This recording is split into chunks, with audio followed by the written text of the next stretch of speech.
السلام علیکم ورحمۃ اللہ وبرکاتہ۔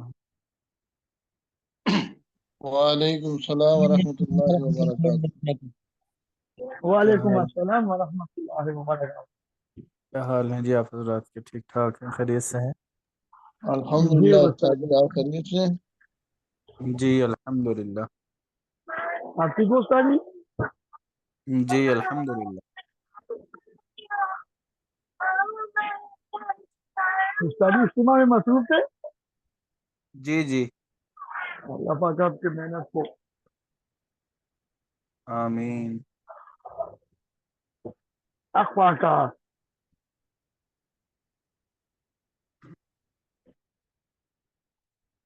اچھا جی، کس نے پڑھنا ہے آج؟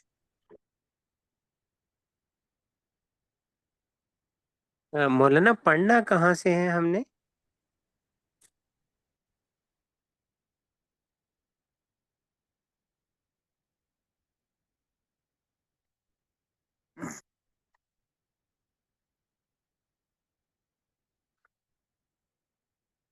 پڑھنا ہے صفحہ نمبر 11، چوتھی لائن سے۔ اذا مات فی البئر حیوان۔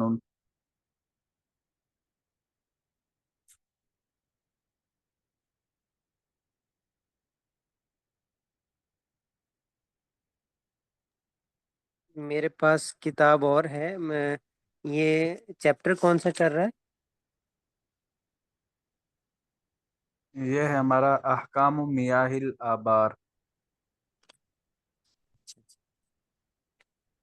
اس کی چوتھی لائن ہے؟ نہیں، اس میں چوتھی لائن تو نہیں ہے، یہ ایک صفحہ تقریباً پڑھ لیا تھا اس کا۔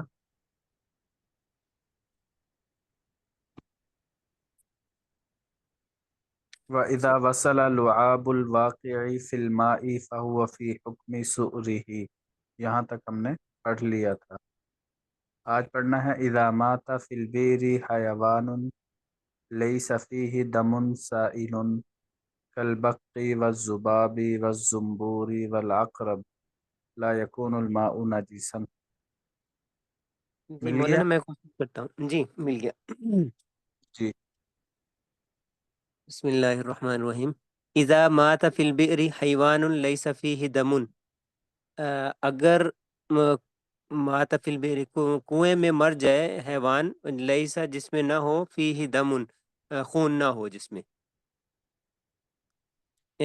سائل کالبق والذباب والزنبور، جیسے کھٹمل، مکھی، بھیڑ، بچھو، والعقرب بچھو، لا یکون الماء نجسا، تو پانی ناپاک نہیں ہوگا۔ ٹھیک ہے۔ وَكَذَا اِذَا مَاتَ فِي الْبِئْرِ حَيْوَانٌ يُولَدُ، اور اس طرح جب مر جائے پھر فی البئر کنویں میں حیوان، ایسا جانور، یولد و یعیش فی الماء، جو پانی میں پیدا ہوتا ہے، کسمک یہ مچھلی، اور جی وصفدعی وسرطانی، مچھلی، مینڈک، سرطان کس کو کہتے ہیں مولانا؟ کیکڑا۔ کیکڑا، کیکڑا، لا ین ینجسو ینجسو الماء، تو پانی ناپاک نہیں ہوگا۔ جی یہاں تک اپنے الفاظ میں سمجھا دیں کیا بتایا گیا ہے۔ جی اس کا یہ ہے کہ خشکی کے جانوروں سے، یعنی کہ جس میں بہنے والا خون نہیں ہوتا، جیسے کھٹمل، مکھی، بھیڑ، بچھو، یا اس طرح کی جو بھی چیزیں اگر پانی میں گریں گی، مر جائیں گی، تو پانی ناپاک نہیں ہوگا۔ اور اسی طرح دوسری چیز کہ نا جو پانی میں ہی رہتی ہوں، جیسے مینڈک ہے، کچھوا ہے، مچھلی ہے، اور وہ مر جائے گی تو اس سے بھی پانی ناپاک نہیں ہوگا۔ ٹھیک ہے، آگے۔ امات فی البئر حیوان کبیر مثل الکلب، امات اگر مر جائے کنویں میں جانور، کبیر بڑا، مثل کلب جیسے کتا، او شاتن بکری، او مات فیہا انسان یا کوئی انسان، فیہا و اخرج وأخرج فورا قبل الانتفاخ. تو یا انسان گر کے مر جائے لیکن اسے فوراً نکال لیا جائے تو کنواں ناپاک نہیں ہوگا. قبل الانتفاخ سار الماء نجسا، تو قبل پانی ناپاک ہو الانتفاخ جائے گا. قبل الانتفاخ کا ترجمہ کیا ہے؟ پھولنے سے پہلے. جی پھولنے سے پہلے اگر اسے نکال لیا جائے تو پانی ناپاک ہو جائے گا. ووجب اخراج ما فی البئر من الماء، اور لازم ہے واجب ہے اخراج نکالنا ما فی البئر من الماء، کنویں سے پانی نکالنا ضروری ہے. یکفی اخراج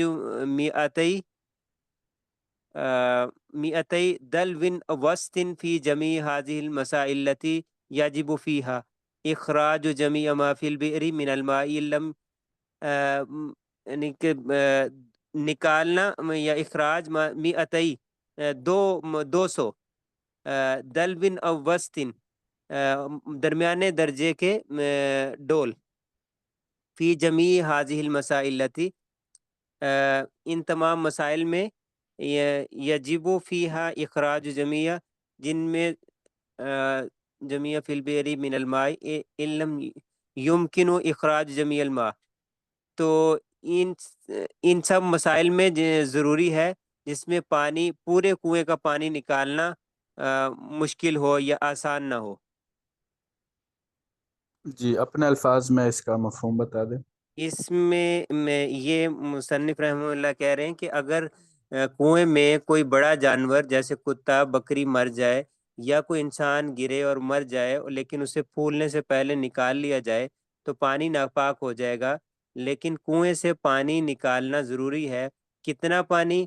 اب وہ 200 درمیانی درجے کے ڈول نکالنا کافی ہے، کیونکہ اگر وہ اس کا کنویں کا سارا پانی نکالنا وہ کیونکہ اس طرح کے سارے چیزوں میں کنویں کا پورا پانی نکالنا آسان نہیں ہوتا.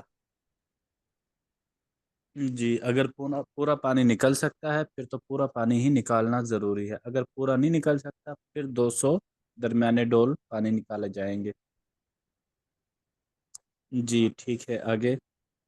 یکفی اخراج 40 دلو اذا مات فی البئر، 40 اونٹ نکالنا جب فی البئر حیوان مثل